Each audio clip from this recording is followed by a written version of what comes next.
remind people where you're from.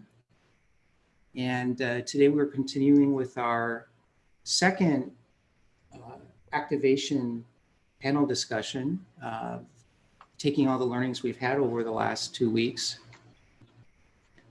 and looking at today from the team perspective. And I'm going to turn it over to Scott Ambler, who is VP and Chief Scientist of Disciplined Agile for PMI. And welcome, Scott. And also our premier sponsor for the conference. Yeah. We thank you. We really thank you him for this. Our pleasure. You know, if you can't get money out of big corporations, I don't know what's wrong. Yeah, but anyways, okay. So let's get going. So we had great feedback from yesterday's session. Thank you very much. So we're gonna tweak our approach a bit. So first of all, I'd like to welcome our distinguished panelists today, Lindsay, Jan, Diana, and Pierre. So what we're going to do to tweak this is we are going to post the questions before we ask them. So right now I've posted the original 2 questions, the initial 2 questions, I should say.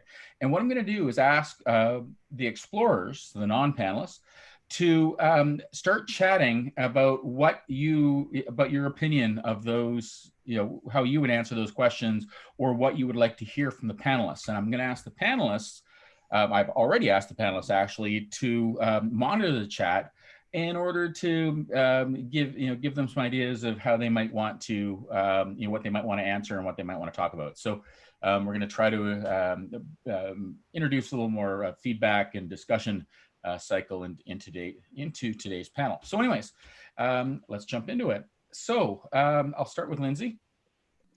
So Lindsay, the first 2 questions. So our first 2 questions are, what are the 2 most important challenges for organizations today to create requisite team agility within your teams, and what will make a substantial difference in creating the desired transition to a more requisite agile way of working? So you've got 2 minutes. If you could share your thoughts, we'd appreciate it.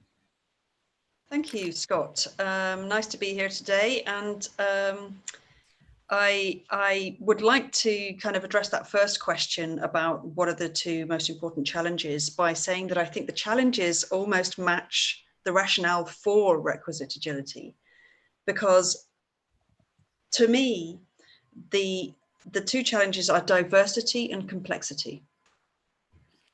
The diversity and the complexity in organizations prevents people from interpreting things in compatible ways. It prevents people from making decisions and taking actions that are along the same lines. It gives people more challenge in terms of how are we seeing things.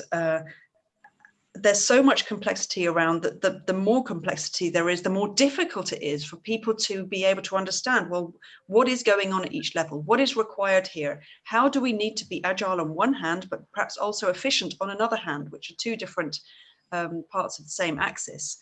So the more diversity and the more complexity there is, the more difficult it is for people to actually unravel the challenge, which is a problem in itself. And ironically, I feel that that's the reason why there is a requisite agility. There's a requirement to be agile. There's a requirement for empowerment and a requirement for people to own this.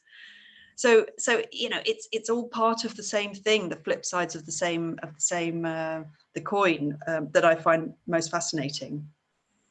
And then in terms of what will make a substantial difference in creating the desired challenge, first of all, it's leaders. I mean, yesterday we were talking about organizational agility, and it always comes up leadership. Leaders need to make the decisions that help to set the stage and set the frame within which people are operating outside of their own sphere of influence. So leadership is something, but what I'd like to bring up is that it's easy for us to sit in a room like this and talk about what everyone's doing wrong and what everyone should be doing better, because the challenges coming back to the first question about this diversity and complexity, it's very difficult in an environment where, especially when you're there all the time, there's a predominant culture, there's a way of operating, there's a way of being that people have got to navigate. For us to come up with simple solutions is far too easy, and it's not simple, of course, and I'm sure that everybody appreciates that. But you know, let's not point the finger towards what everybody else is doing wrong, and let's think about how can we navigate within the cultural realms that people are operating within their complexity to find ways that make it easier. I'm all about alignment. My work is all about alignment, and I'd say that's so fundamental that you know, alignment is going to make a substantial difference. But people have to come around to that. So it's about everybody being a leader and helping themselves and helping each other along in what is a very difficult circumstance. So, I mean, I've put a few things out there. I think the short answer is diversity and complexity, you know, is the backdrop that we're all looking at that affects everything, but we all have to be leaders in how we address that. It's about maturity. So let's find practical ways forward. Fantastic. Jan, would you like to jump in? Well, I certainly supported the diversity argument Lindsay pointed to, and I would like to understand your view on diversity. But let me first answer the two questions. For me, if I would make it very simple, companies have the challenge to move from best practice to emerging practice, by which I mean that most of the tools we use are inadequate to deal with the complexity that we have. And that's strengthening, in a certain sense, Lindsay's point of view. And the second most important challenge is to move from incremental innovation and change to radical change, because I think the environment is accelerating in change. And so companies cannot continue to build upon the best practice, which is kind of a summary of how we did things in the past. And we can certainly learn a lot from that, but it's insufficient. And the substantial difference will, in my opinion, not be created by leaders, but by how we develop a kind of collective intelligence. Leaders play a role in that. But as a European, I do not agree in the sole difference that one person can make. I see that in most companies, teams make a difference. And when teams are led by one single person, often they start to dysfunction, like a football club who has a star player. And you see that a lot of football clubs start to dysfunction when they have a star leader. So I'm more a believer in the team dynamics themselves.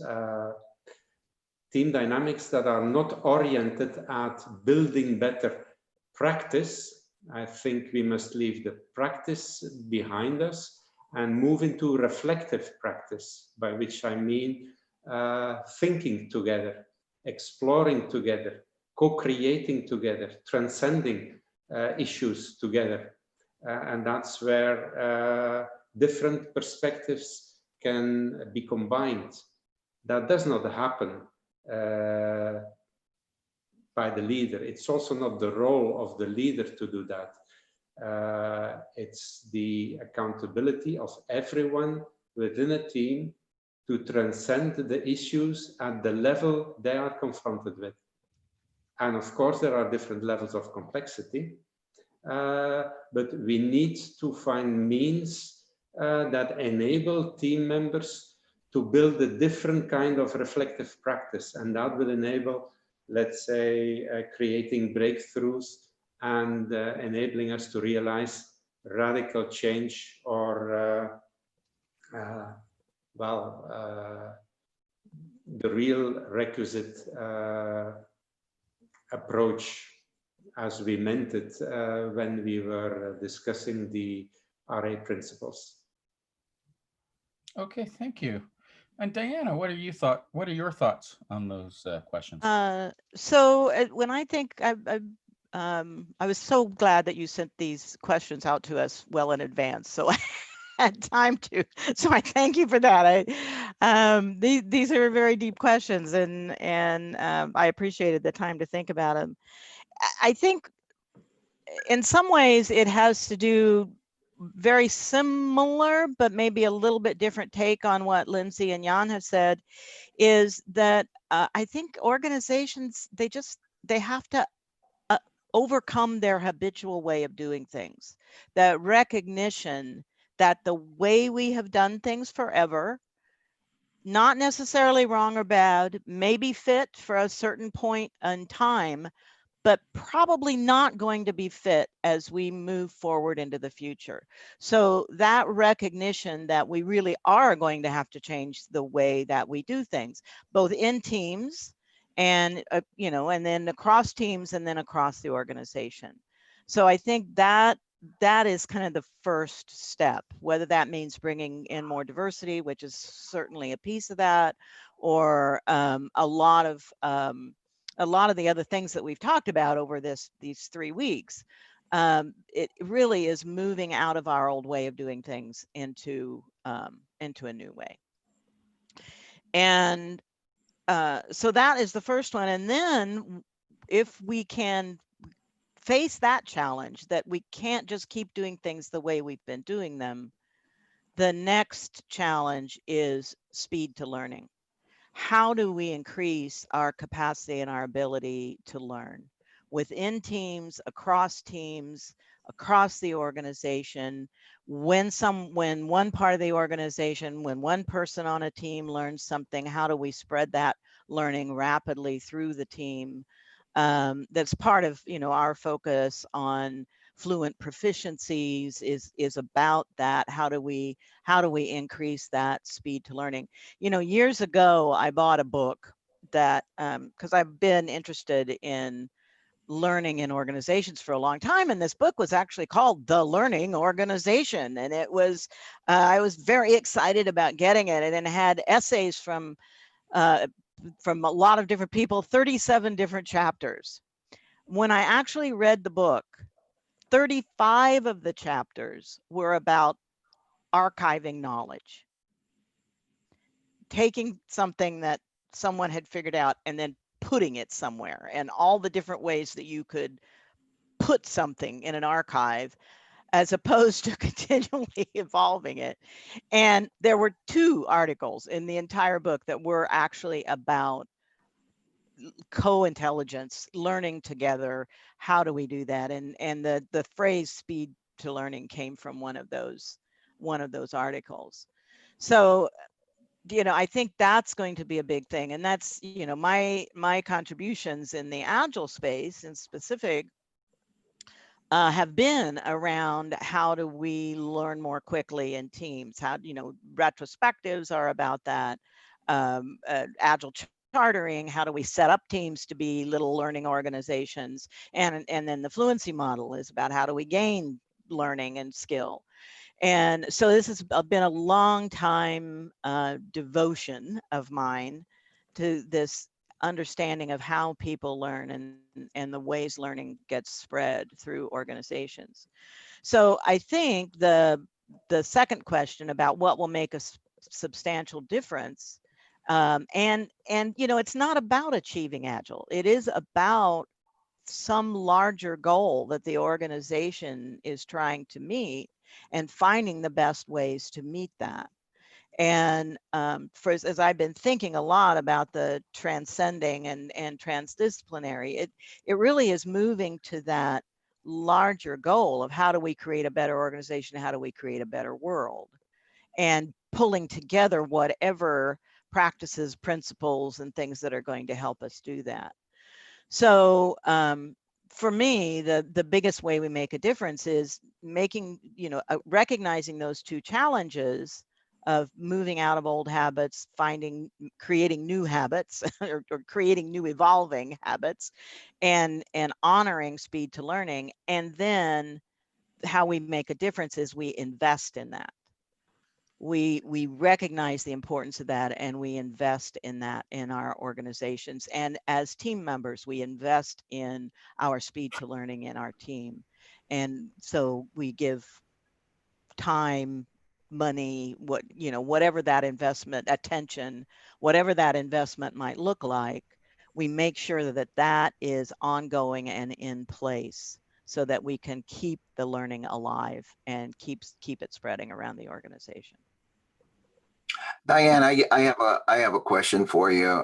We live in a very, very complex world today, and you must agree with that. And it is my belief that as much as we can see what's going on with the pandemic and so forth, when this is over, I have a feeling that probably 70% of the people are going to go back to the way not the way it used to be. They can't go back to the way it used to be, but they're going to go back to some old habits. We do it a lot in the United States. We are like that. We Is kind of there a go. question? Where can tell me what the question is here?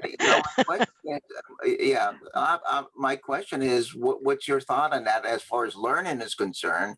Do you believe? I mean, look at it. There was here in the States, everybody wants to get certification. People have certifications that are so long that it's longer than their names, and it's become a commodity.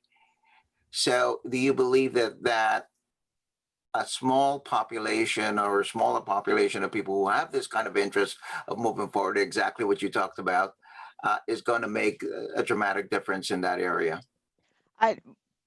I don't know. I can't predict the future. What I do know is that it will make a difference for those organizations who do it. And the organizations that get out ahead of things tend to prosper more than the ones who don't. That's why the Fortune 500 and that, the organizations that are on those have radically changed over the past 20 years, right? Even though some of those companies that used to be on those lists are still in business, they just no longer have that impact on society. So whether they will or they won't, I'm framing it as the challenge. The challenge is to move out of to embrace what's happened now. Donna was talking yesterday about moving from 3 years to make changes to 3 months or 3 weeks, right? That is speed to learning, right? And whether people embrace that and continue that going forward, I can't predict that. I hope more do. But I don't think, but I think the ones who do are the ones who will prosper. Can I ask a question, Diana? Speed to learning, is that focused on changing habits, or is that focused on changing the thinking process? Well, it's both. It's both. It's the example that was in the book I read, and I know, Scott, we need to move on to the next panelist, so I'm going to try to keep this short. But the example that was in the book was of a large sort of a Home Depot, Lowe's kind of, large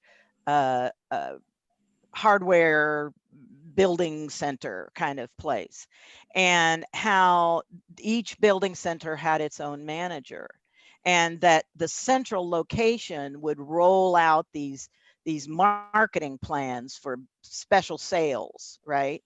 And the managers were expected to move according to that plan, right? And it turned out that one marketing manager or one branch manager noticed that those things weren't working all that well in his store, in his location. So he did a couple of other things. He had a couple of other ideas, and 1 or 2 of them really made a difference and really worked.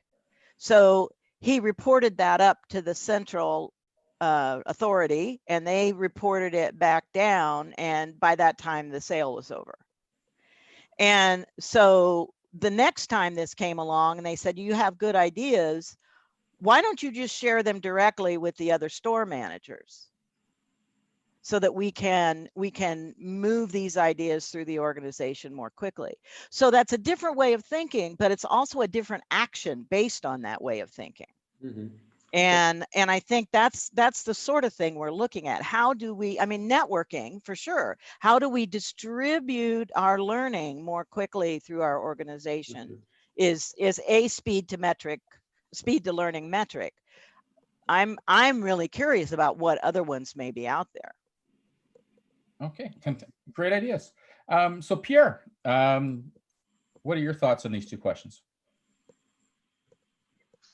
You're probably on mute.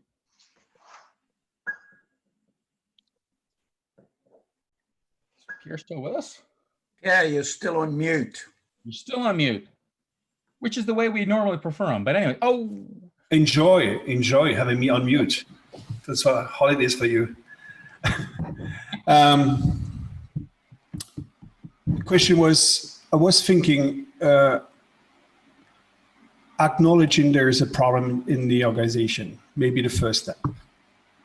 Is thinking that coming back, like all my colleagues mentioned, running back like, okay, do again the old thing, losing 6 months in analyzing a situation, coming out with old templates, just checking the legacy and what have you, what are the processes we can apply so that people can just produce more and work harder and whatever, but are not dislocated. Acknowledging that the situation of the COVID has created completely different way of working is more like we are more in a disaster recovery mood, meaning we don't have teams, we don't have an organization, it's all on the paper, it's just virtual. Reality is people are dislocated and teams are dislocated because they're working from home. That's a huge challenge to bring a sense of belonging if you're not sitting together. And I think this is one of the, it's feasible, it's absolutely feasible.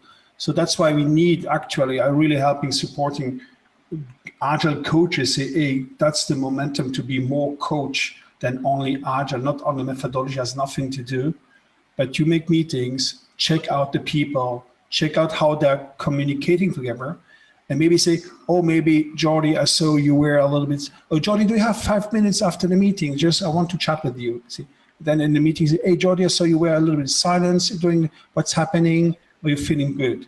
So you have to check more on the people, right? More on the emotions, because you have a lot of fear based on multiple layers of fear, and we have to move around. If you still got these fears, you can avoid, okay, you can do whatever you want. You can make a huge brainstorming, you analyzing. People are coming like robots. They're just coming up with the old ideas, not with the brand new ideas. Even if they gather a lot of knowledge during that session by attending a lot of meetings like this one. And so it's really, really put this out, acknowledging there is fear, acknowledging that maybe we try all to do our best, but we did something bad. What is bad? What is something we have to avoid doing? A lot of feedbacks from leadership just behaving like crazy,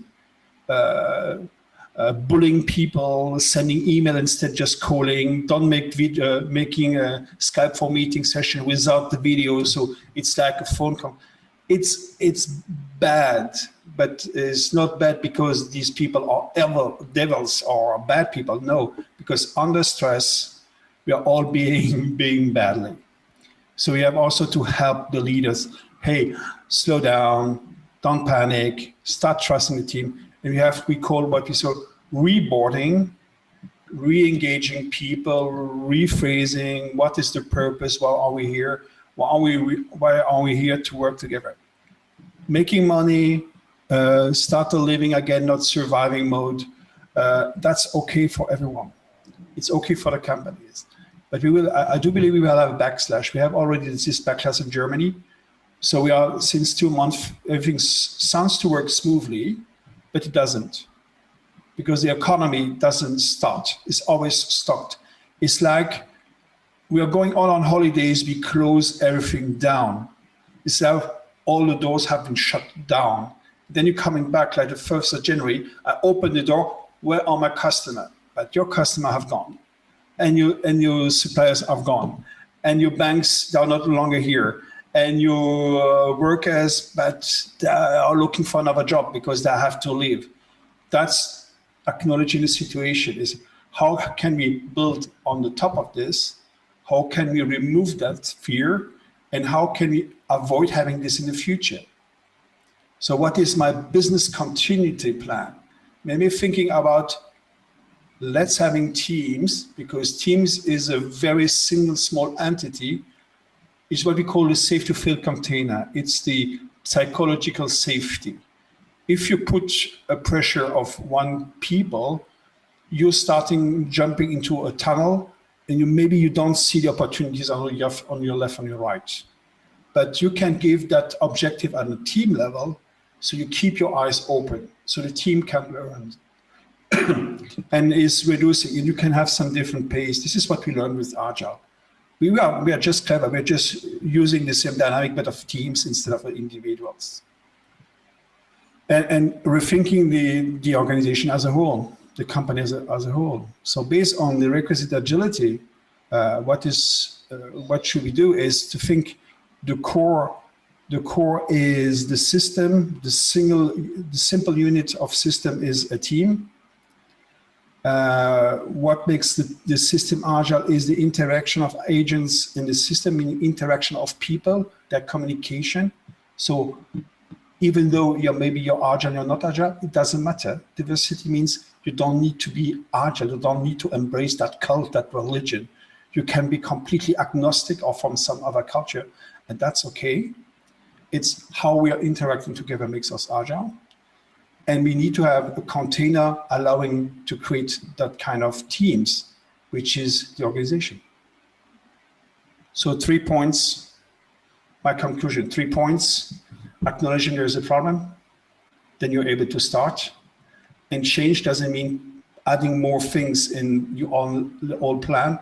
A change, this is the new thing, what should we stop doing?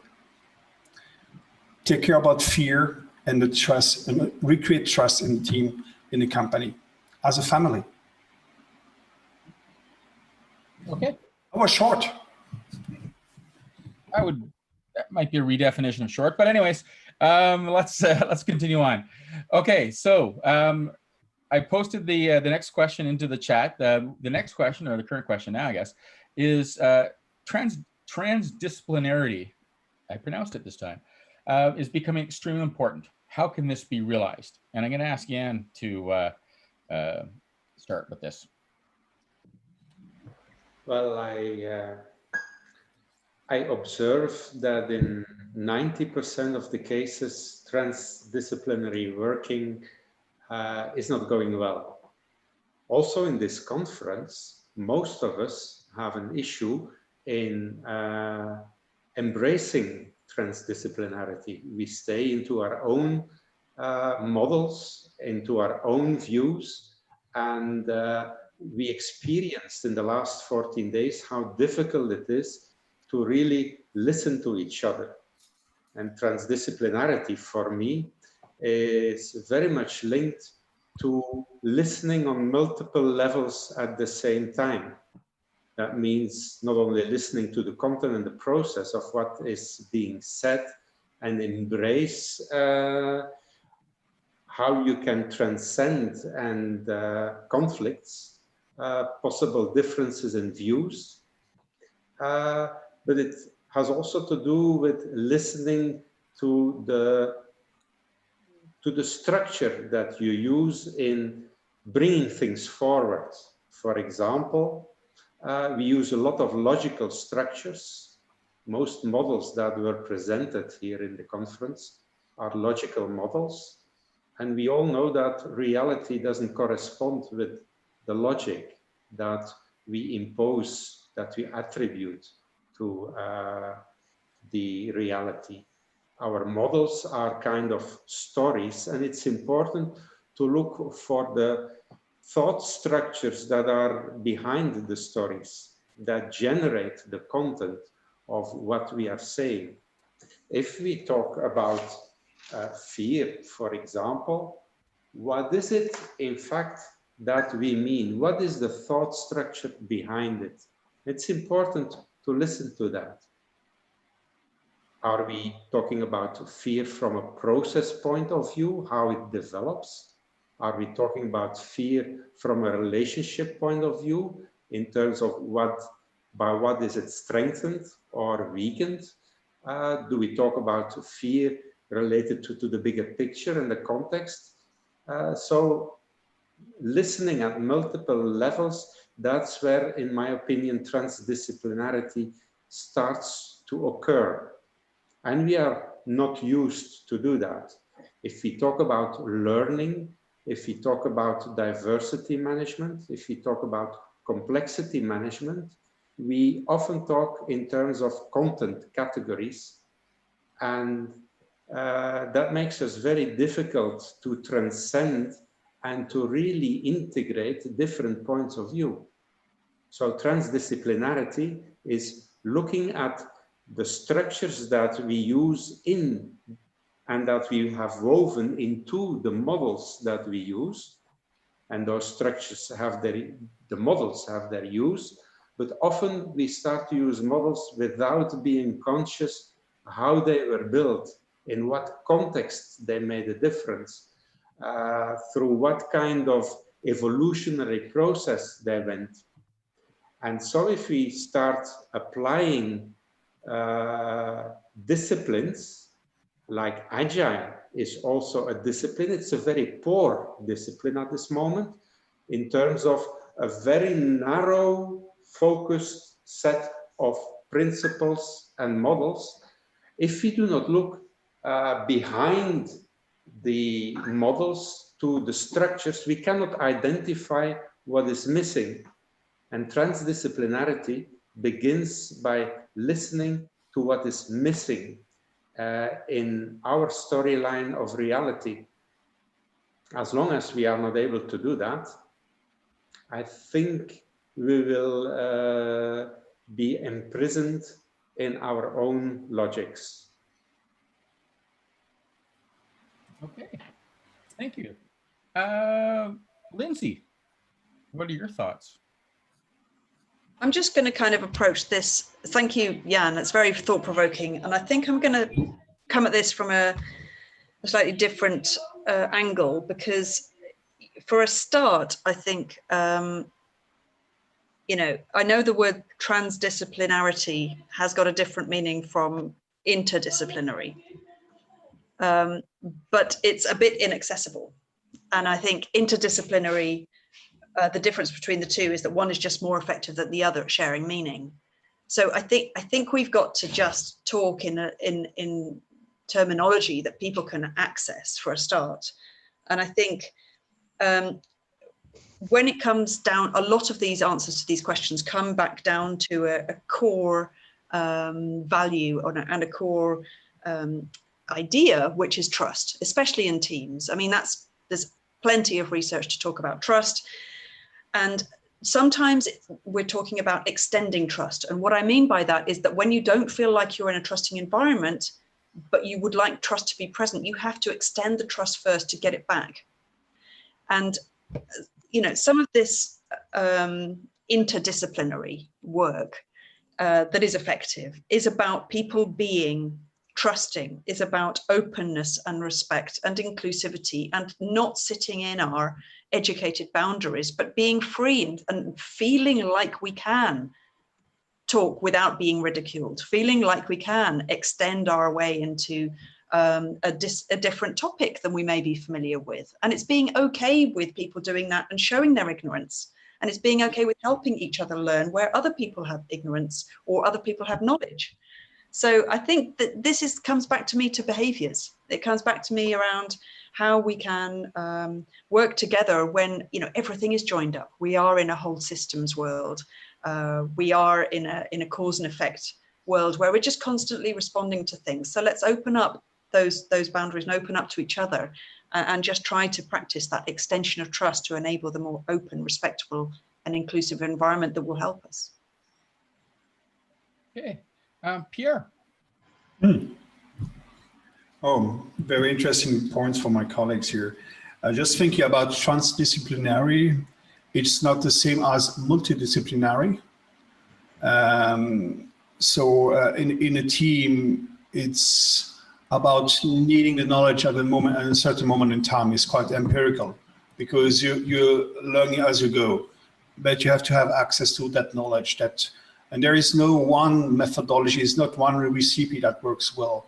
And my understanding in the conversation with RA since 2 years now was we have an issue and you're accepting any kind of angle to address that problem.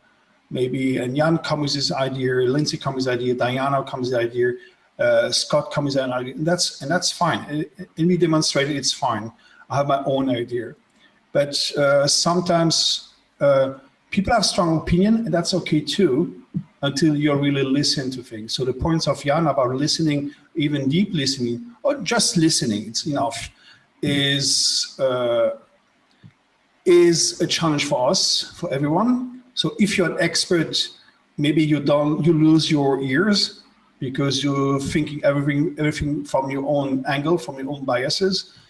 So as an expert, you have to avoid being an expert because you're stuck in your own beliefs. So be transdisciplinary is, okay, accepting that maybe you're wrong, that maybe being curious about the other angles.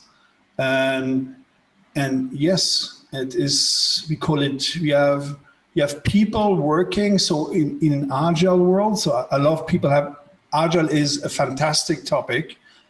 The whole world has an opinion about it, nobody knows how it works.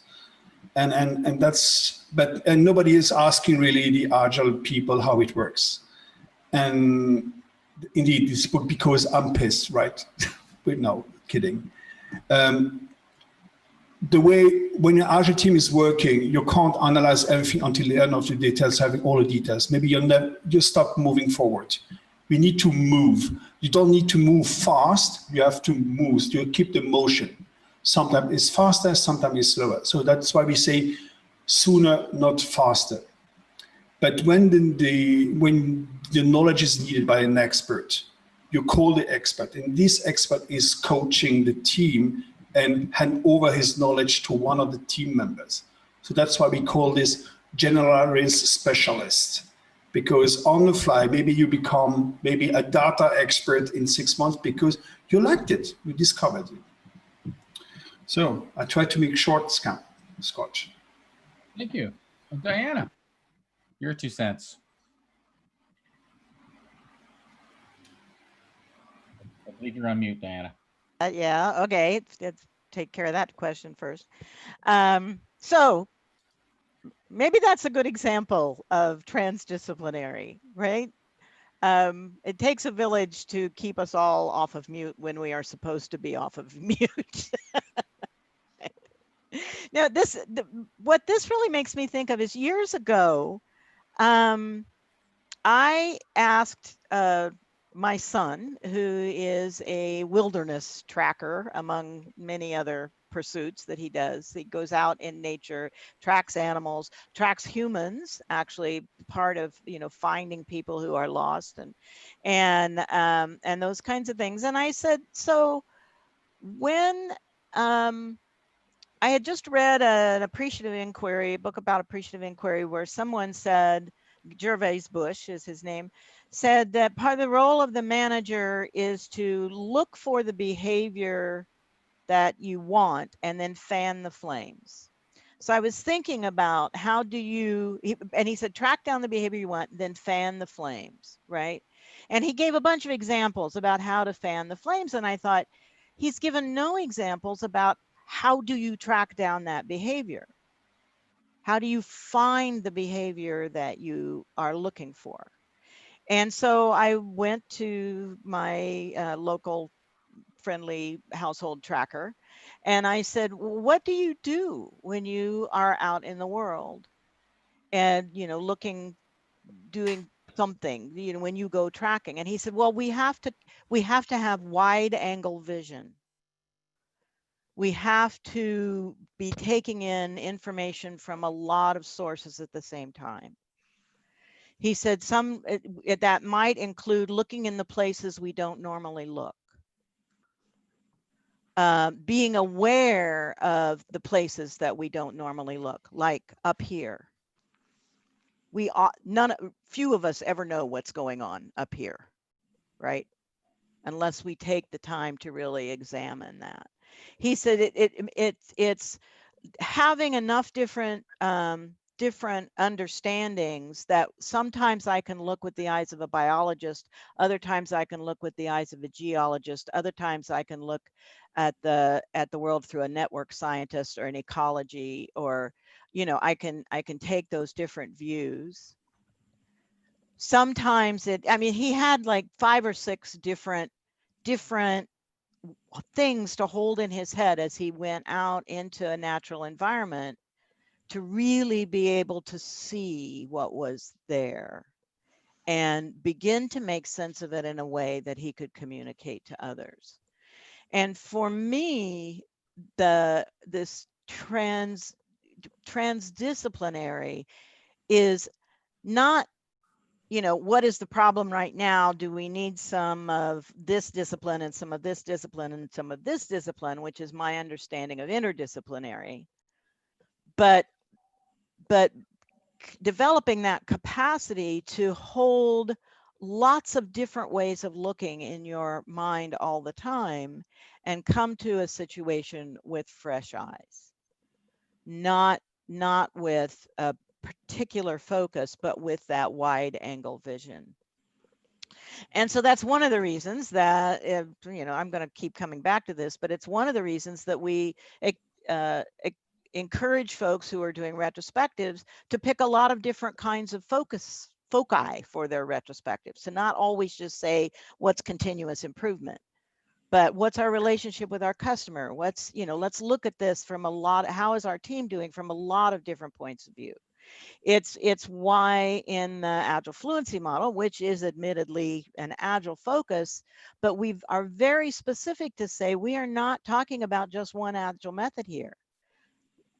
The point is what it is you're trying to accomplish through your teams as an organization. And then let's put together the collection of ways of thinking about things, the ways of looking at things, and the practices that might go along with those to decide where the investments need to be. And then looking again, I mean, in continuous feedback loops.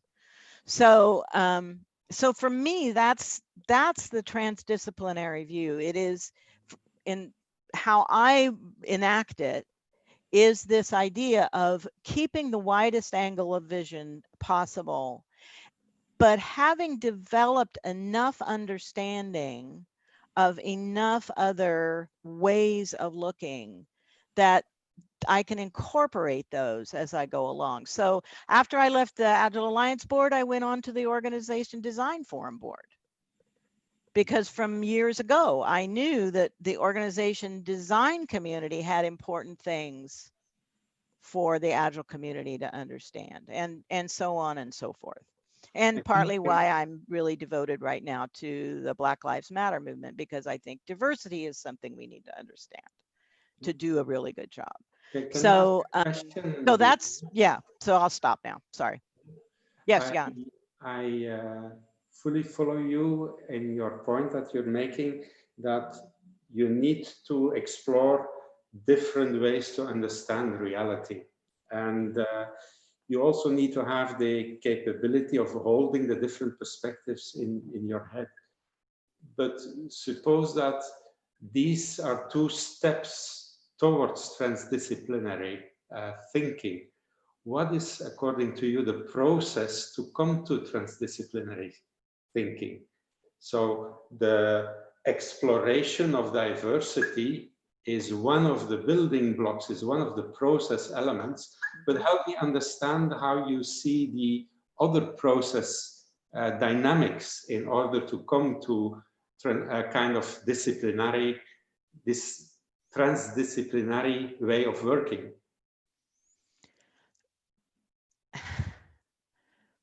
So part of the name that people call me and that I embrace sometimes in my bios when I send them out is visionary pragmatist. And so sometimes the visionary part of me has ascendance, and other times the very pragmatic part of me has ascendance. And I also want to stay with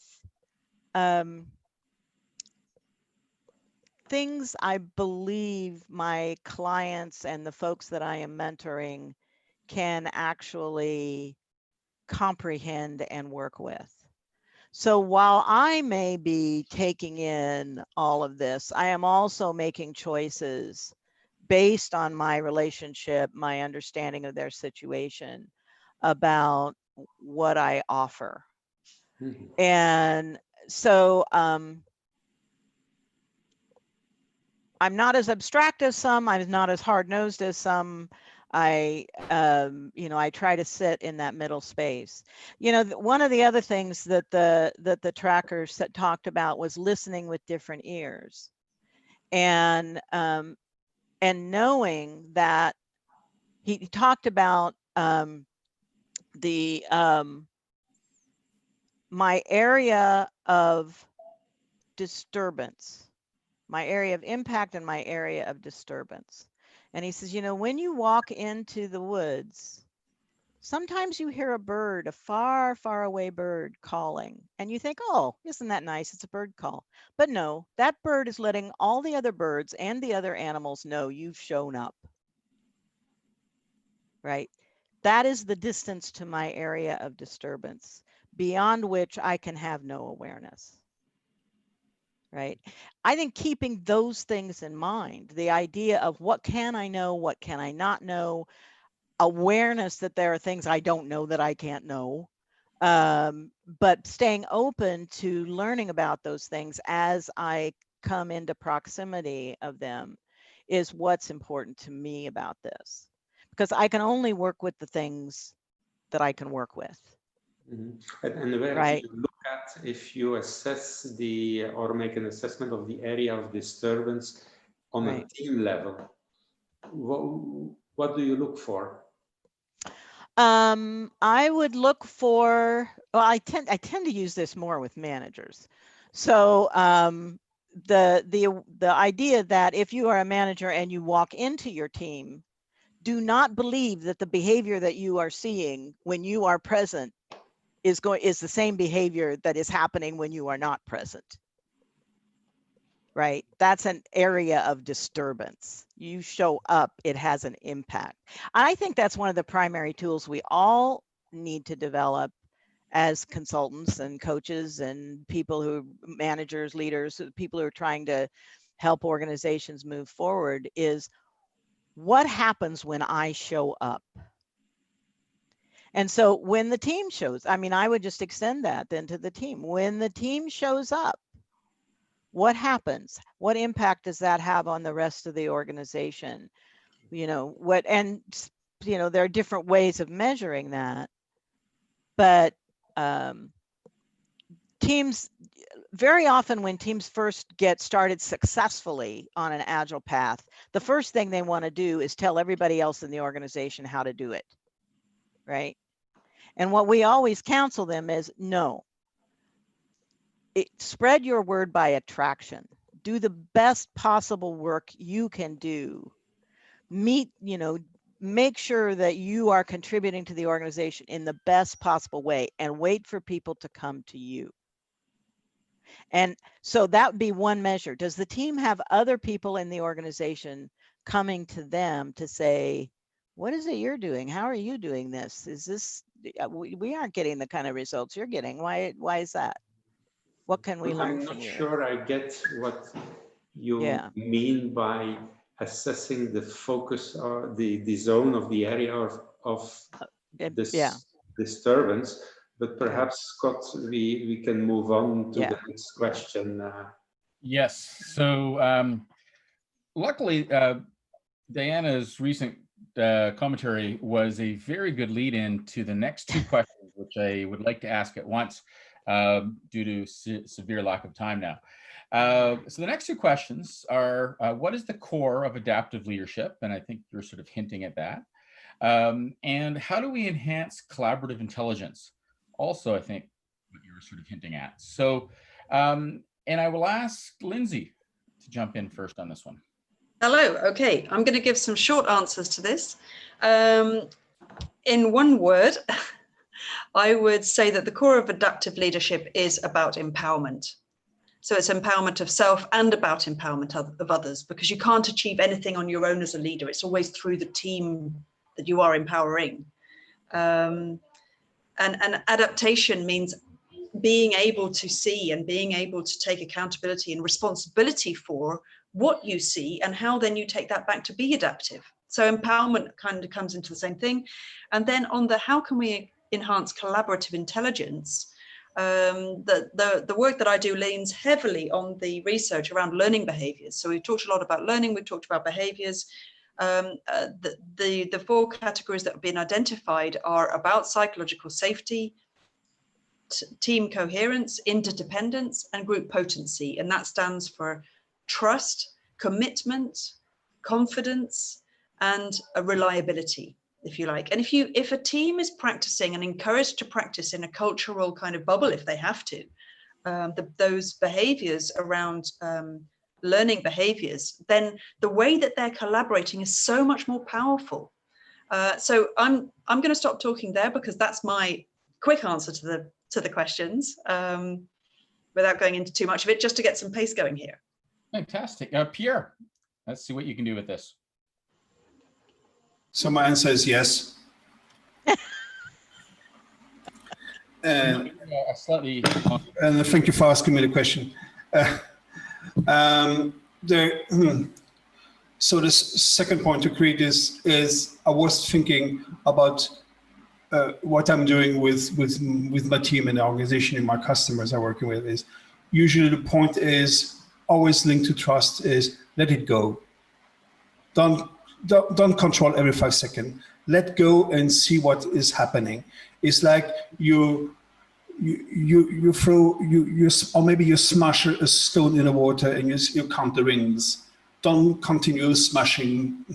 If you smash too much stones in the water, you have just wave and chaos, one stone after time, and you see what is coming out. And what I understand, people understand this, but under stress, they always go back to the bad devils, to the gremlins. This is where coaching comes very hard off. This is why I stopped doing agile leadership trainings. I say, guys, I give you just a training of an agile coach. So one, you understand how the guys are working, you understand how your system is behaving, and you know the tips and the tricks how to work is. Learn how to resonate with the system, your teams. And then you can get the best of it. And you will have time to play golf. Meaning, usually we do too much. Is another point also here about one thing is we thought in the past that delegating activities is great. So if we have this delegation progress, all the guys from Agile, even in Agile we did this, right? Agile is also this learning thing. But I do believe that delegation is a wrong thing. Delegation means you're still under control of something that you have to check out after, okay, I delegate you this work, are you on track? I do believe that the future is handing over. It's no longer on my plate, do it. I trust you, you can do it. And all this can create something different.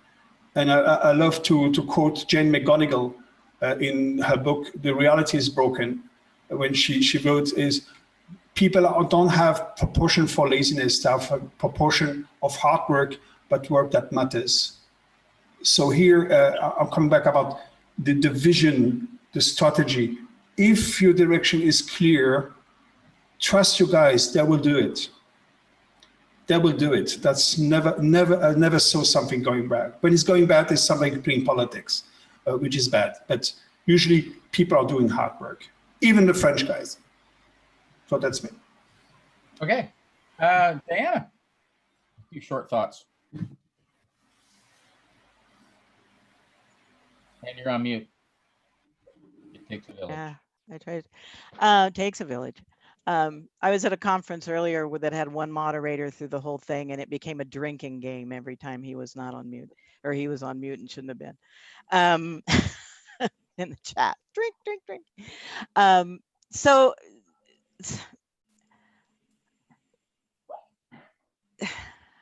this is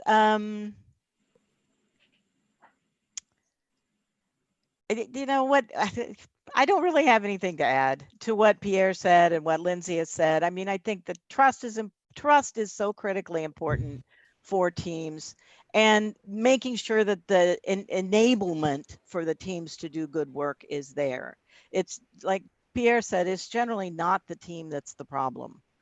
And, you know, I don't have much to add to that. Okay. Yeah. John. Yeah. I must admit that I feel very uncomfortable now in the sense that my three colleagues all point to behavioral categories. And these behavioral categories are known for at least 40 years now. And if they would be so valuable, companies would have embraced them until now, which has not happened. So I think we need a different answer. And the different answer is layered. In answering the question, what's the core of adaptive leadership, I would point to a double job that people have. Job one is that what they are expected to do, and trust and commitment and reliability play a role over there. But people also have a second job, everyone. And that's the second job is the core of adaptive leadership. And job two is about the developmental agenda that all of us have. And the developmental agenda is becoming conscious how you interpret reality from your developmental phase or stage. And that's an issue that has not been embraced yet in many companies that I know. Many companies believe that a behavioral focus makes the difference, and sometimes it does, but there is no consistency at all if you look at cultural interventions, if you look at leadership programs and leadership interventions.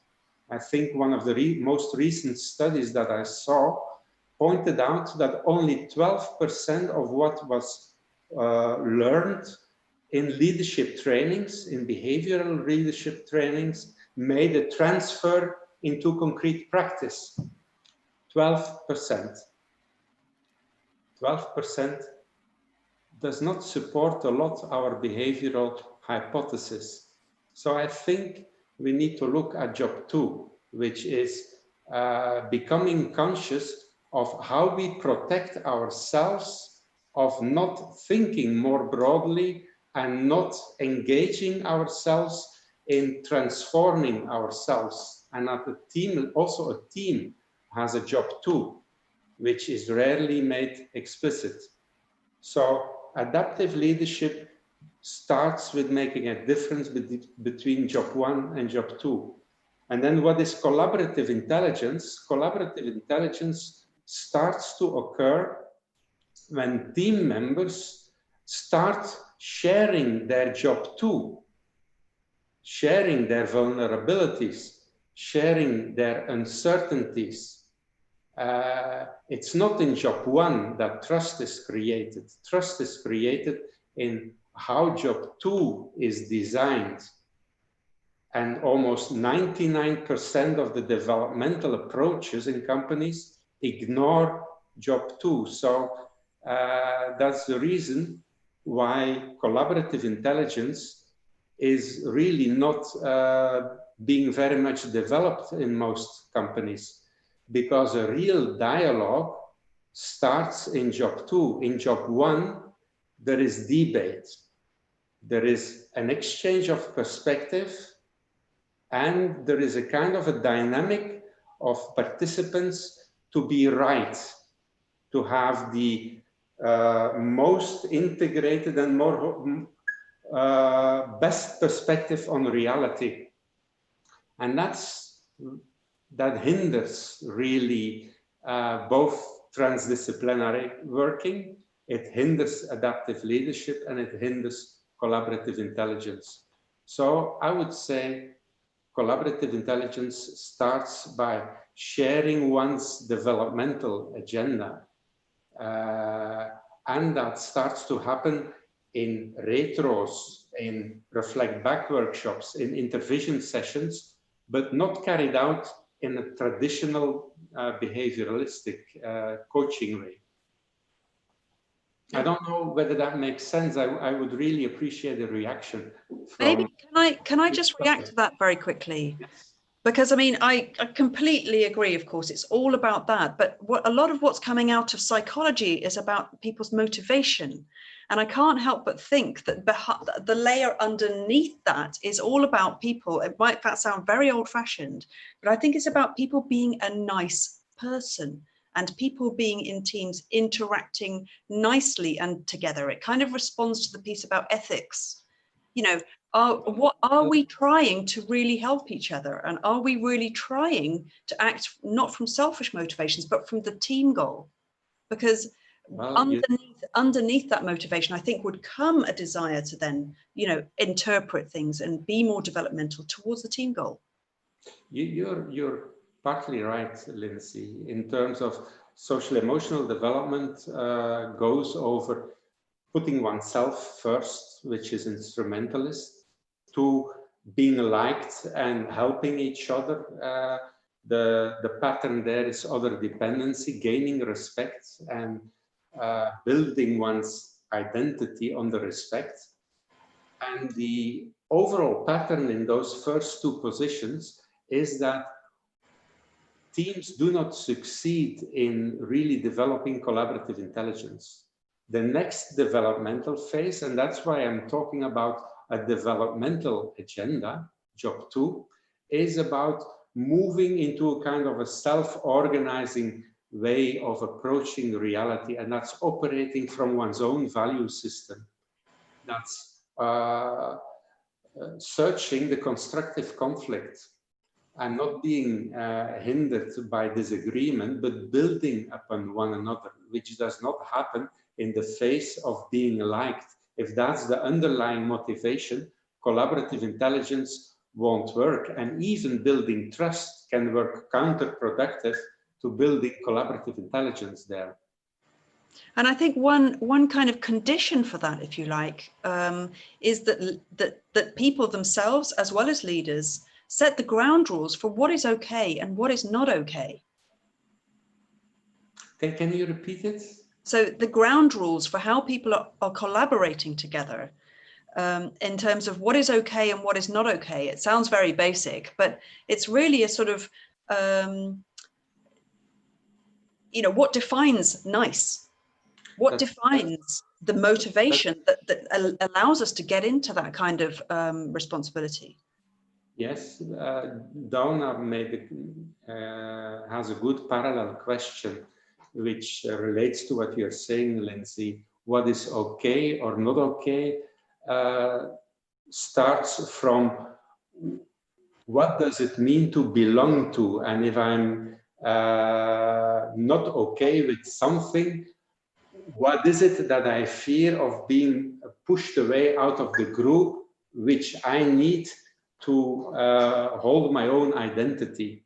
That's basically the process, and that's the key issue in our developmental agenda, becoming aware of how you are subject to a kind of a script which is focused on being liked, being recognized, belonging to a certain group. And that's essentially what hinders the building of both collective intelligence and adaptive leadership, because adaptive leadership simply does not occur when you hold your identity from a certain expertise, a discipline, or a team that you need to feel okay. So wouldn't it be brilliant if they taught this in schools or in universities? Because how long does it take us to understand this? I mean, we're already part way or most of the way through our careers, right? I mean, this kind of understanding that we have to get by sitting on a late night conference call or whatever time it is for you, you know, I think this kind of understanding should just be much more accessible. Yes, I agree. But you know, it's partly still in the shadow because of the dominance of behavioral thinking. Because we need to become open that people are sense and meaning making creatures. But we used that a lot already in the past 14 days without being explicit what that means, sense and meaning making. But it's both, isn't it? Isn't it? It's cognition and behavior. You can't say one's more important than the other, and it's always, it depends on the context, etc. But Lindsay, you know that the two relate to each other, but you need to distinguish themselves in order to be able to be more specific on the relationship. And if you make a distinction between the two, you will find out by research that basically it's our cognition that determines our behavior, not vice versa. And so, if I may just jump in here, I think there's going to be a lot more on this topic tomorrow as we get to the individual agility level, and it absolutely ties together across these levels. It was an arbitrary split of most of the people who could have been in most of the panels. And I think there's a lot to all the theories being discussed. Fundamentally, it's going to come down to pragmatically, what can we do in organizations, in teams, working with individuals that creates requisite agility to be able to deal with the environment in which we find ourselves. So we'll talk about it in lots more tomorrow, I suspect. My two penneth now is that I think you need two self-correcting measures in organizations. One is the experience that people are having of the organization internally. Is it generating development, opportunity, and the ability for them to bring their discretionary efforts, which actually, there's a whole sphere of things which circulate around that, including psychological safety, including development, including fit to their levels of thinking, their level of work, their level of development, and all those kind of things. And the second one is, have we got a self-correcting measure of our creation of value in the world? And that might be the customer's experience of the organization in some form or another, or our impact on the environment that we're interacting with. My view is, if you can build those in and build honest learning, clarity creating processes that focus on those two measures, then you've got something quite pragmatic that can apply. It can be generous to levels of development and actually can just be done. That's not about translating theory into practice. It is founded in practice, and that's what I'm going to be talking about anyway. That's my plug, I guess. Okay. So what I would like to do, I just add one thing.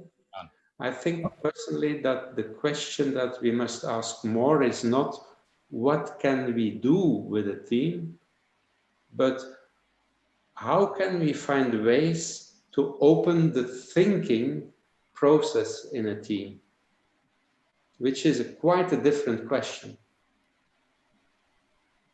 Or maybe creating a condition so the team can reflect. So here's more not only reflecting, it's about experimenting. It's like in research, you experiment and then you discover things. It's not about coming with a template, maybe analyzing whatever. It doesn't work this way. And I completely disagree of the way of everything is about emotion and connection between teams. It's this how it works since the 50s. Since Aristotle says Kairos has defined what to do at what moment in time means, and with whom. It's always with whom. It's not alone. The new work is an adult relationship and not a parent-child relationship. It's not the boss has the knowledge. What part of the complexity means that before you have the boss who has the knowledge, you know where to go. And actually we discover the knowledge is more in the operations and no longer in the boss. And the boss has to make some coordination. So the work has changed. I agree, there are some companies still working this linear model. Are they surviving? No, they're getting crazy. Because you have to be a god to understand everything about everything. And you're just having your people working for you as a commodity. And what we see now, theory X, Y, Z, but people say, oh, people no longer care, so the digital native, they're just switching around. These are our children, that's so how we struggled at work. See, now I would just want to work that matters for me. And if I just take in the money, I need 2-3 jobs just to feed my family. Sorry, you're in a surviving mode. You're not in the living mode. So when you hire people in a very high performing company, the hire people ask the one question, how much money do you need? So money is no longer a problem for you. because then again, your whole body and your whole brain actively working for us. If people are only surviving mode, you can't get it. Sorry. Okay. And on a more positive note, I'm good for bad notes. I'm very good for bad notes. yeah. Let's do it. Seeing as we're a good 10 or 15 minutes over time already, let's do a quick wrap up, and then we will open up to our normal free form questions, which basically we're in now. So to wrap up, I'm going to give each of our three remaining panelists. Unfortunately, we lost Diana. Our three remaining panelists, I would like you to answer, you've got 1 minute to answer one or both of the two remaining questions. And what those questions were is, how can we support and enhance the continuous learning process? Second question was, what conditions do you think can be created to strengthen the ethical dimension in decision making? So you've each got 1 minute to answer one or both of those questions, or answer anything you want. So 1 minute, Pierre, go. Okay. Curiosity, creativity, experimenting instead of just analyzing. That's for me the key thing to create things. This is how we discover everything about the DNA. Making a game, working is a game. Then you have people are free to learn. They have access to knowledge. There's no longer knowledge control. Everyone has an internet. I'm done. Okay. Jan, 1 minute. Well, I would say continuous learning can be enhanced by starting to question the limits of the models and the frameworks that you use. And on the second question, the ethical dimension is for me related to how can I carry out my job too in full respect with the other. It's a kind of a variant of what Kant says, do towards the other what you would do towards yourself. But that's a difficult one in moving or developing towards a more self-organizing way of working. Because in that movement, a lot of ego kind of destroys the dynamic. Okay. And Lindsay, 1 minute. Well, you know, we here at Mirror Mirror talk about the dark side of alignment, where we look at the fact that sometimes people are not putting the shared goal first, and what they're actually doing is creating gaps that are like anti-team. So that could be intended or unintended dysfunctions, and a lot of Lencioni's work looks at that in terms of that it drives mistrust, but they're doing it out of fear, maybe being seen as negligent or incompetent or being excluded or whatever else. But I think putting the shared goals of a team first, and coming back to this rather naive statement about people being nice, you know, being a nice person and helping and building shared mental models, which is the alignment piece, towards the shared goals, assuming that those shared goals are going in the right direction, I think is the starting point for both continuous learning and the ethical decision making. Because you know, ultimately, whether you're looking at the team goals or the wider organization goals or broader societal goals, if we're all pointing in the same direction and we genuinely are trying to achieve that together, we will get far further than if we're not being nice and if we're not working together. Fantastic. Thank you very much. What I'd like to do is, of course, thank our panelists for taking time out of their busy schedules to share their wisdom and knowledge with us. And I would also like to thank all the explorers as well for also doing the same. We had some very interesting conversations and questions going on in the group chat. So now I'd like to, I guess, hand back to the other Scott. So you have a thing one and thing two thing going on here right now, I guess. And Scott, if you could take over and facilitate the rest of our. Absolutely. Thank you. So that's cool thing. We can say just thank you, Scott. Yes, thank you, Scott, for the team facilitation. And we are going to shift now into just an open conversation, continuing on these basic themes again. And our point for this this time too is to allow for reflection. I mean, we all work with teams. We all have interactions with colleagues that we collaborate with on a regular basis. So as you reflect on our conversation today, how might you bring back to your team? What insight can you bring back to your team that would help initiate a more requisite agility approach, a way of thinking, and help to shift things in new ways? And I'm going to be bold and I'm going to start because in this last conversation, a story popped up for me that's very apropos to this. And I want to throw this out as an example. It forces me to be a little bit transparent on some challenges and dynamics of my own journey and feelings. But I had a client, I was running the project management office for the client. So essentially overseeing not only the portfolio of different projects that were being run, but also interacting with all of the different departments in a very cross-functional manner.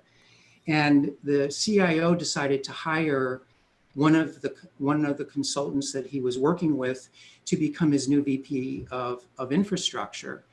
And on the assumption that because he understood the content area of the work, that he would also have the developmental capability to manage a significantly important team of people. The outset of that led to significant disruption and drop in morale as it became very clear that he was used to being a doer and not a director of work. It was very difficult for him to delegate. When he did delegate, it was very command and control in a very non-requisite way.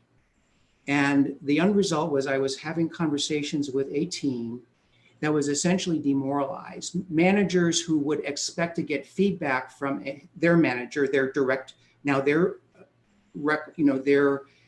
report being this VP, are not getting any feedback. And yet, if they do something, they're told it's wrong. That the venting that was going on was intense. And I'm calling this out because the challenge in talking about all this stuff is that reality is never simple. It is spaghetti and meatballs on a plate. Now describe the threading of those pieces of spaghetti as they interplay with each other. I was watching this team of people who were very skilled at doing what they do, running IT infrastructure, spending their time doing nothing but venting about the frustration about the manager, and recognizing that what was happening was all this emotional energy was going into this tunnel vision. That's all they could see. Trust had been broken at the executive level, if you will. And now that all they could see and everything that was shaping their sense making was based on this experience. Until we started having conversations about, do you understand the impacts of cortisol? Do you understand that when you're in a flight and fight situation, you are shutting down your prefrontal cortex? That we need to take a step back because you are all individuals who are capable of looking at reality. And you may not like that reality, but how can we make the best of it? How can you do and be your best version of yourself, doing your best to support the team, to support the work that needs to be done, even if there is a problem, an elephant in the room that we in our particular space can't deal with? It opened up conversation. What you're describing, Scott, is what I was talking about yesterday. There was a guy there that became the boss, that was over-promoted. He wasn't on the level. When you tried to help him to come out of the situation, he couldn't see. It's like when you have a 3-year-old kid and you try to teach that kid to do the same things as you can teach a 15-year-old. It's not possible. And it's not even right to do it. It's humiliating. And this is why it's so important that we take advantage of the science that is available when you can build organizations that are structured in the right way. And it doesn't go only for those that doesn't work agile. It's also for those that work agile. And this is something that I really want to observe and to get into, because if you don't understand levels and if you don't understand the natural law for how people are operating on different levels, and if you don't know what task is and you can't measure time span, then it's not possible to get the best out of people. Because when you have techniques, I'm sure if I were pulling your brains, the people here right now, of the different techniques that you use when you are trying to pull the brains of people and get them out on the emotional side, but also on the work side, I'm sure you have all the techniques. But if the conditions are wrong and you have the wrong boss, it doesn't matter, because you're trying to solve a problem that is insolvable because the system is wrong. Ulf, can I make a comment? I feel that you are a great believer in time span measurement. Is that so? Yeah. Yes. Well, I used to be so too. I was taught by Gillian Stamp at the time. And in practicing, I found out that probing for the specific conception that one has of time is somewhat more relevant and tells more about the complexity handling of somebody than the time span itself. So it's the kind of thinking of what in my conception of the future plays a role and defines my current experience of time, and how does my current experience of time determines what I think in the past, and what if I change my past experience of time, how does that determine my future vision on time, and vice versa. So playing with those different past, present, and future aspects of time in your mind is much more predictive of someone's capacity, for example, for adaptive leadership and for collective intelligence in a kind of a team setting.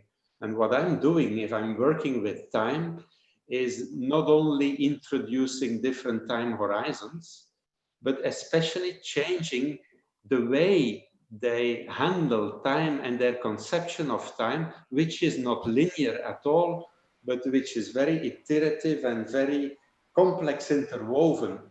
And if you start creating coherence in that diversity, you really get a winning team. You really get a team that becomes able to think at different time horizons at the same time. And that's what really makes, in my opinion, an agile team. I like to answer to that, because I hope you understand and know that the development of levels and the ability to handle complexity is discontinuous in humans that are adults, but also in kids, like Piaget was discovering. And this is extremely well validated. And I've been working with this for 20 years. And I have extremely well documented data and using time span in more than 300 top managements of organizations, including public authorities. So I can validate exactly what I'm talking about. And may I ask, what are the limits you bumped into in using time span? The limits? Yes.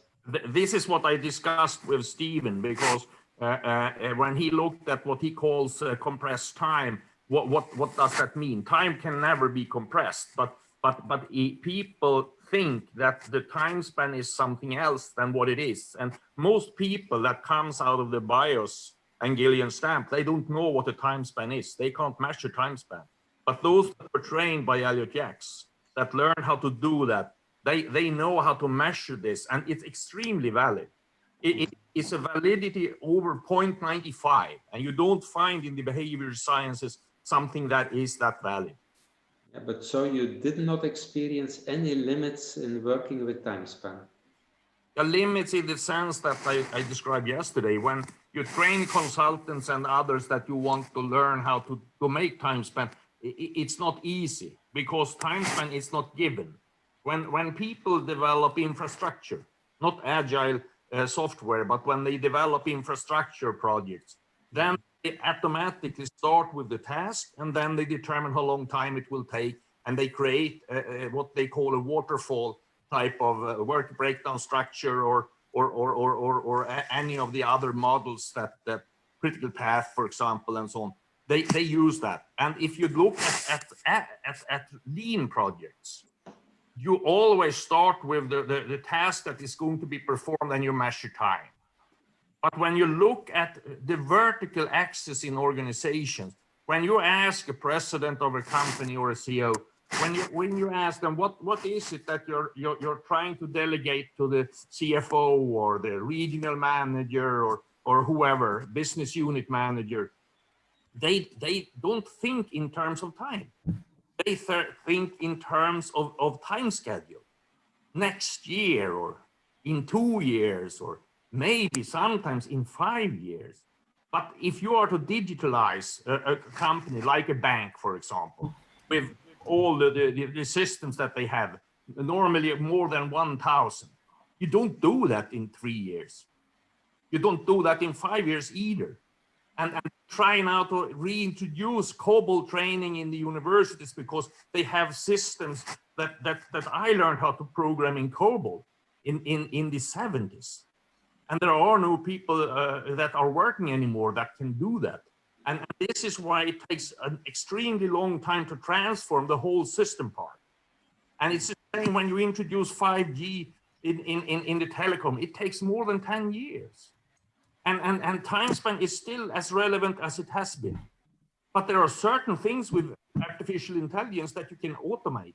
So that work that earlier were done by managers now can be done even automated or by people on lower levels. But the things that are taking a long time is the transformations we're talking about here. How can you get the organizations to become and behave in a way you get the most out of people and the people can capture their full potential and to become motivated? How do you do that? That is not the quick fix. That is not something you accomplish in 3 weeks or 3 months. That takes a long time. It's a whole systems approach. And I don't see any problem with the time span like you're indicating. I'm really an expert in the field, and I have seen results that are dramatic. And I wish I could convey those to you, and I will, because I'm launching a book in May I interrupt you, Ulf? Yes, sure. When we developed requisite agility as a kind of a way of looking at organizational reality, it is especially the dynamic that just unfolded that we wanted to counter. A dynamic that is characterized by a lot of people, or that is exemplary for how a lot of colleague professionals approach reality, in the sense that they are convinced that they have the truth.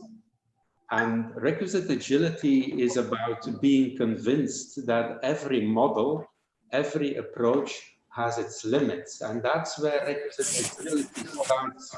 So it's about questioning yourself in terms of, does this still make sense? Instead of trying to force reality into your own scheme. And that does not disvalue your approach. Requisite agility is specifically about trying to find connections to transcend frameworks in order to approach reality in a much more richer, integrated and holistic way. And well, I don't want to be disrespectful, Ulf, but you gave a splendid demonstration of what is non-requisite agility. You gave a demonstration of your conviction of requisite organization.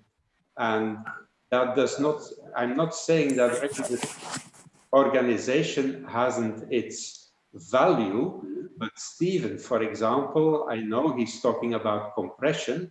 He's pointing to something that is emerging and that is changing. And the essence of requisite agility is regaining the touch with reality, observing that things might change, that relationships might shift, and that there is a different potential in that reality if you look differently at it. And so it's about transcending our approaches. My apologies. I stand my I want to comments offend Jan. you, but Sorry. that's the essence of Sorry, can I add something here? But I need to answer Jan because No, Ulf, this will be respectful, which is very confusing for me.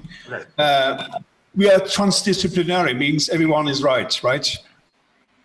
If your angle is arrow, I'm okay. If your angle is arrow, I'm okay. Everyone has his tool. So the meaning of transdisciplinary is you have tools, and maybe your tool is working. This is help you to express your ideas and to measure it because it's your tool. So all the methodologies, all the tools are good and bad. Agile can be great and can be completely the worst thing if you don't know what to do with it. Is what to do. Maybe that's the cover thing. And even though when we say Agile teams back here, and when we say diversity, doesn't mean that, sorry, Lindsay, we are not all nice. You're allowed to have strong opinions, contrary opinions. You know, when you start in Germany with the guy which I work with, they are all bold. So you have 200 bold people, let's say, and you have nonsense, very direct, right? Like in Sweden, absolutely direct. So if you don't know how it works, so you're a little bit shocked, but that's cool, that's great. And maybe the next day say, maybe you're right, but it's the way how the brains. And if you define a standard of thinking, I do believe, that's my theory, is you're wrong because we have all diversity of thinking. If you listen to Amit explaining this, I say, Amit, we can't, this is not sellable. This is too new age. It's about law of people. You can't sell law of people to C-levels. I say, can't be concrete, right? And if we are sticking just about behavior, most people say, oh, that's HR topic. And sometimes you need more structure way, and sometimes you need this. What are the trick if you make change? You bring structure when people are very creative, and you bring creativity when you have a lot of structure. That's the balance. So you're all right. And I wanted to add up something on what Jan said. You got to see what emerges, right? And if Steve saw time compression emerging out of Arrow, that's also great, man. We're not here to fight between discipline. Time span is good, time compression is bad. It's all about, again, when we talk about transdisciplinary, it means we got to form whatever emerges, transcend that, and try and form something new every time or for every intervention that you try to do, right? We have to find new ways of looking at things. It's not about agile, it's not about time compression, it's not about lean or teal or whatever disciplines out there, right? There are different, science also has different ways of doing things, right? It's not the only way. You can't call science is a very broad term. You can't just say time span is a science. No, there are other ways of science that does the same, similar or better way, right? So transdisciplinary, I mean, Ulf, that's your way of thinking, but we respect that, right? We are more interested in, as requisite agility, we are more interested in what emerges, what are the bases of forming something new and holistic, right? Time span works somewhere, time span doesn't work somewhere, right? And I would also request you, the tender that you mentioned, right? I would be very interested in seeing, does the tender really mention time SST, and agile, and as you mentioned, right? I have never seen somebody, mentioning SST specifically on a tender. I mean, I may be wrong. Maybe in Sweden it might be there, right? But I'll be very intrigued to see that, right? And just, on our offline, send me a copy for that, right? But again, we respect time span, we respect time compression. That's it. I mean, what Jan said was really, brilliant. And I'm not sure if people are trying to understand where he comes from. It's about doing things in a holistic manner and doing something in a new way. Let's get out of disciplines. Let's get out of to the the intellectual outer space that we are trying to create, and see things in a different manner, right?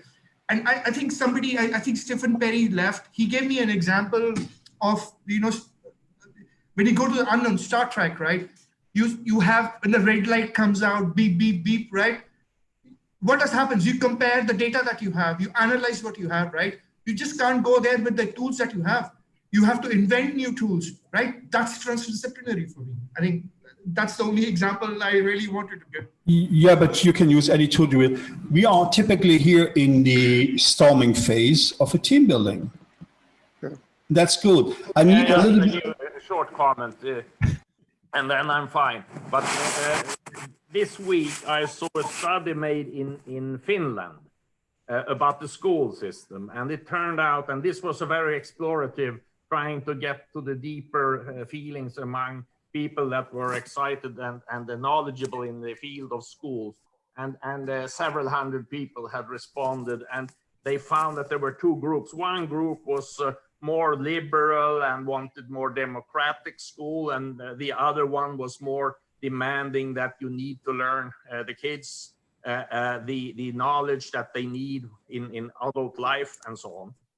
And then they were very different in many aspects, but in one question they had the same opinion, all of them. And that was that we want something new, and by 2030 the school system will be new. But no one had any idea about what new was. And what I'm talking about here is we can't throw everything out of the window, but of course we should be open, and we should listen to the different aspects that are individual or that are systems oriented and holistic. We should listen to all of that and bring it together, but we should definitely not throw out what is science in this field, even though sometimes science turns out not to be science, and we can challenge science also, but in this case we can't throw everything out of the window. Yeah. So I want to put all on a fire.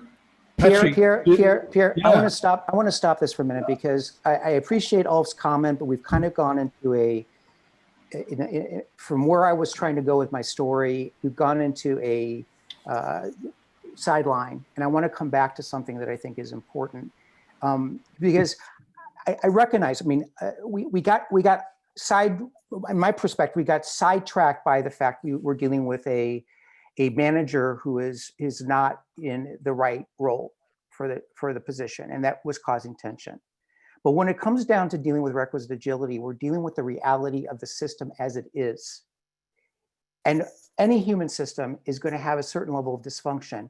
It's wonderful to talk about RO. I understand the concepts in it and the principles, but the fundamental thing is that most organizations, regardless of the command and control structure, are not following that. And that's a problem, because they don't understand, in most cases, the developmental implications of hierarchy and that structure. But right now I'm talking about at a team level. I'm talking about the fact that when we show up in a team and there is a dysfunction going on, whether we acknowledge it or not, whether it's verbalized as it was in this team, I have a choice. I have a choice to get sucked into the drama, or I have a choice of being able to step back and look at it from a different perspective. What's the story we're telling ourselves? Is that story true? What evidence do we have to prove that story is true? Is there another way of doing this? At that point, we start looking at other perspectives, other ways of approaching it. And it requires me to be very conscious and very sensitive of how I'm feeling about it, as well as how I'm thinking about it, because I don't have thoughts without having feelings. And so I want to come back to this place in particular, because again, if we're going to actualize this, if we're going to bring requisite agility into an organization, if you're going to bring requisite agility into your organization, you're going to do it by embodying your experience of that place, of the people, of the teams, of the dynamics, and being able to take a step back and saying, okay, what can I do differently? How can I show up differently? And that would be the question I would ask to you all. Scott, can I pitch in? Feel free. Lindsay's gone, which is a shame, because I wanted to sort of go back to her nice thing. And it made me smile because I remembered doing a workshop, and Benjamin was there. We were at this place in London, and it's a company who thought they were, you know, they like to believe they were into systems. So they had this thing on the wall, which was the behaviors of a systems thinker. And from a systems point of view, you look at it and you go, well, this has got diddly squat really to do with systems. And actually what it was a list of don't be an arsehole statements, you know? And, you know, you flip that on its head to Lindsay's, you know, a lot of it depends on being nice. If people are, then most things are going to work okay. You know, if the system's half decent. If they're not, you need a huge variety of different approaches potentially. So, you know, the idea that any of the tools that we bring is a magic bullet to these things is absurd. You know, you need the variety of responses to match the variety of the problems that we're looking at, and the variety of the problems we're looking at is huge. And that for me is the, you know, you can get very sort of metaphysical about the whole transdisciplinary thing. And I think probably what I'm talking about is more multidisciplinary, but just at the really, really pragmatic level, the variety of stuff that you need to deal with the problems we're talking about with requisite agility potentially is quite large. Nobody has the complete set. Nobody has all the answers. And just at that really, really pragmatic level, I think that's significant, you know. I mean, it gives us a reason for actually having the conversations between ourselves. So not having that complete set is, if we look at continuous learning, we're not looking to get to a perfect understanding of a system. We're looking at incremental or maybe jump improvements. One of the things I've been looking at with all of these Zoom boxes is I've been thinking, okay, when do I think somebody is saying something interesting? I'd love to have a device where I could swipe right on it and it would say, okay, that's an in point for me to come back to. And when it suddenly stops, I swipe left. Also, I'd like to have something where it's like a lie detector, a biofeedback ring where I don't even have to think about it. My inputs are going into it. And then to be able to look at this overlay to see, do we have enough variety in what the sensory inputs and the cognitive inputs are doing, and how can we home in where everybody goes, oh, you know, everybody's sort of perked up right there. Wouldn't it be cool if we went back to this little piece? And I think for me, that's one of those pieces. I want to bring the technology in, but I want to bring it in from the point of view of amplifying or making the human more openly a participant in the conversation, whether they want to be or not. That's the biofeedback piece. Zach, this is also when people are not engaged in a conversation is also something in the facilitation that doesn't work. It's not always about the people, right? So when you facilitate, you do a workshop and you see people are not interacting, say maybe you did something wrong, right? And so, and yes, Gisela, absolutely. You say no, hello, and also swiping. I got your point, absolutely. I just want to jump in here. This is a short-term conversation. Is what we call a container. A time container, a safe to fail container, blah, blah. That is, but during this portion of time, you're completely here. So when I make some kind of workshop, maybe we make these FBI meetings where the table, put your phones here, put your computers here. We don't need phones and computer. I just need your brain. And we do it 40 minutes because we know a human focus factor over 42 minutes doesn't work any longer. You need the pause. But these are facilitation tricks, right? To ensure that we create a system, a box where people can interact. Has to be large enough so people have space to express themselves and tight enough to create a dynamic into it. And you're right. Yeah, you can use time, you can whatever you want. And really, in the idea is, and the purpose is get engagement. You're completely right. And the thing is, then you can use tools, but sometimes too much tools. We have tons of tools. There are more distractions. So I do this online workshop, 24 hours worldwide. We're speaking more about how to use Zoom, Miro, whatever. That the thing is, I don't care. We give you space, enjoy the space, do whatever you want. Then you have people think, and why are you saying this? They start analyzing. No. Brainstorm, experimenting. You do care about the tool because you care about getting your audience, the people who are involved in the event with you, to get an optimal result. You want them to get, so if their particular tool requires color and textual versus it requires turning differential equations into sounds, etc., you don't care, and I think that's a really smart way to do it. But there is this, by the team require. But when you're working with geeks and with people who are in IT, everyone has an idea of another tool, a super cool tool. You will have a wave of tools. Then you have to sort and you say, what kind of decision can I make? And here the decision, and this is the same way you're thinking in strategy, is what is the experience I'm expecting for my actions? Then you say our tool here is the whole world using Zoom? Is the Zoom perfect tool? No, but the whole world is using Zoom. So this is avoid me to explain Zoom. Then you choose Zoom. It's like, I want to, my mom wants a red car to go shopping. She lives close to the city center. Don't buy her a Ferrari.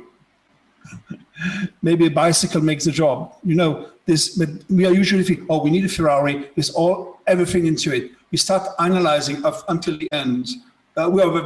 In Western Europe, we are absolutely great in this, analyzing where are the best. But then it's making being pragmatic meanings. What do I need now? And maybe based on that experience, how can I learn? So same for the tools, but the keys are engaging people. And if you take a look about the Gallup report, I'm very bad with the Agile community. Gallup report is measuring engagement at work, the whole world. And you discover 30% of people are in the best of the world in the USA, 30% of people are engaged at work. It means 70% doesn't. If you take a look about Germany, which is very productive, we only have 14% of people engaged at work. So you're paying somebody else, what are the other doing? And France, 7 or 6%. And from the last 2 reports, it's not getting better. It's getting better. You see, and in the Agile community, hey, guys, we're working Agile since what, 20 years, 15 years? We are still not able to engage people. You're all talking about craftsmanship, blah, blah, blah, blah. People have a full bucket and you bring something more to fill the bucket. See the picture. It's not about the tools, it's not about the technology, it's always about how I interact with you. If I interact with you, Zach, and Adam, and Renee, and Gisela, I will come with completely different ideas. So I have to be resilient as a leader. I have to be resilient because I want that you're engaged, that you feel ownership of the project, that not you coming to help me to get the project done, which is behavioral again. Now you say amen, right?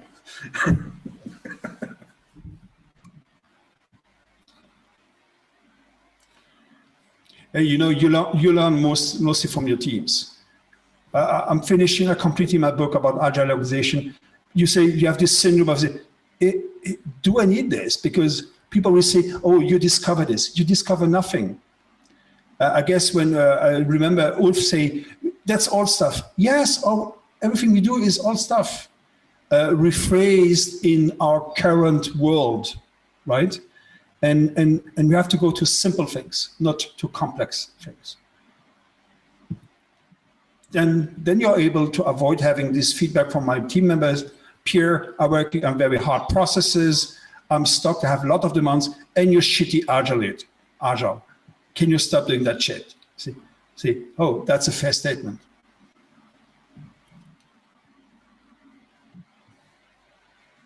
In a way, agile is a new routine.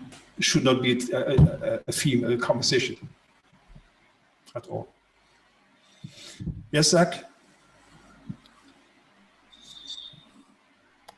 So when you just said that about everything being old, I was thinking about Isaac Newton saying, if I've seen further, it's because I've stood on the shoulders of giants. Everything that we humans do is essentially we build upon the learning, the knowledge from preceding. So it's a necessary function of how human beings learn and grow our knowledge. That's okay. And even Isaac Newton's apple came from Adam and Eve, which is very old. So I try to make jokes. Somebody else, so I can shut up a bit. Make your space to breathe. Waldemar.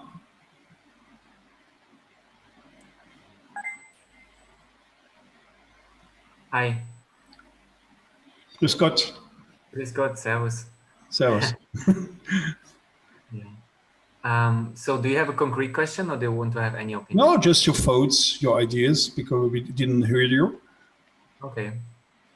I agree to many of these comments, and I agree that it's not about leadership that has to have the trust. I think we have, and then, there was a comment about empowerment as well. Yeah, empowerment, trust, really, really critical. And I think often that the purpose for each team member is important, and the understanding of the impact and the big picture, understanding what a team member is doing for the impact, for the end product. Because often I think still some people, contribute to their jobs, do daily jobs, attend sessions, etc. But sometimes we as a team member still do not see or understand what our impact actually is and what the results are. So I think the feedback in the review from users, stakeholders is really valid, really important to get, and also to see metrics or basically results and outcomes from the field is very critical to see for the team, and make sure that the Scrum Master helps facilitate that it comes back from the product owner, even from the users themselves to the team. What I sometimes did is I even invited to a grooming session, and I hope the clients come anyway, but if they are not, and if it's only the product owner, then to make sure that we maybe invite sometime the real user to actually give a little bit of feedback, give a little bit of things, so that the team is, yeah. Make it concrete. Yeah. Yeah, but it's also a good sign to say, oh, what have you done wrong as a Scrum Master to not having them and delighted to attend or completely thrilled to come, right? But something is complicated, but it's very fun. Very good point. Adam, I didn't hear you today. Yeah, the thing that stood out to me was that to separate team agility from personal agility isn't really possible. That's what really comes through to me when I think about Jan's comments. In particular, for a team to be agile, it's going to require, to have agility, it will require people to have a bit of a focus on that adult development, the ability to reflect on what are my thought patterns, or why do I think that in particular. Yeah, so that really stood out to me, and it was actually sort of a nice juxtaposition with with Ulf's knowledge of what he knows, and then Jan being able to point out how that does come from a particular angle, and the ability to see your own thought forms into what's going on, and how much that makes a difference. Yeah, So good. that's what really stood out to me today. The other thing I thought was also Lindsay's point about being nice, that it can just get missed in the, like, it just sucks working with an asshole, you know, and we can be as developmental as we want, but, you know, you could be a strategist if you want to follow the Cook-Greuter model, but if you act like a dick, then you pretty much don't want you to be in the room. And it's possible to be at that level and to be a dick. And so it seems like such a glib point, but I think it could be actually extremely foundational. So that's something else that stood out to me as well. Yeah, I get your point. Personally, I don't like to say, "Oh, be nice." You don't need to be nice. You can be rude, but I love this mention is being a mensch, like in Jewish is I don't remember. Mensch means being a human being. Be a good human being. It's making everybody to be nice as a human, not don't be an ass, right? And you don't need being somebody who is smiling the whole day and be very funny. You can be boring like hell. You can be annoying, but human being is respectful. Respect, yeah.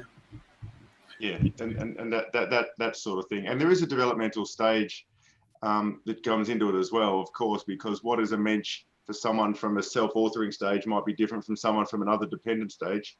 Yeah. But there's some sort of foundation at the bottom there, isn't there? Yeah, I had big teams. It was in Belgium, was a touring assurance in Brussels. 8 teams, very mature in Agile, very, very good, absolutely collaborative. And we have a meeting with the infrastructure team, which was not the same. It was the head of infrastructure. And they behave as assholes, really. And then I have to have an interview after with his head of infrastructure. He was crying in front of me. Then I went back to the guys, "Hey guys, all here, 80 guys, what's happening here? You're a nice person and you behave with non-agilists like assholes. Stop this." And we have this because they know me. They have this, "Oh shit, what?" And I start interrogating. "Yes, take a look, let's reflect together," which was not a retrospective. This was sitting on the chairs or sitting on the tables and drinking coffee. "Oh shit, here. Yeah, I understand. You were under stress, a lot of tension. You have to take attention to this for the next time." But this is, and you know, it's not linear.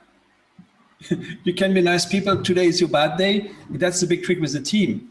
Maybe today is your bad day. You say, "Oh, sorry." You have to be free to say, "Hey, sorry, I make the party whole night. I didn't sleep. I still smell alcohol. I have just one neuron working. I can't start something new, but maybe I can help with documentation or maybe testing things." Good. Indeed. Yeah. Well, everyone, we're at the top of the hour. I want to thank everyone for participating and staying to the end. So I hope this has been a useful time for reflection, and we will have our final session tomorrow. We look forward to seeing you then. That stops the live stream now.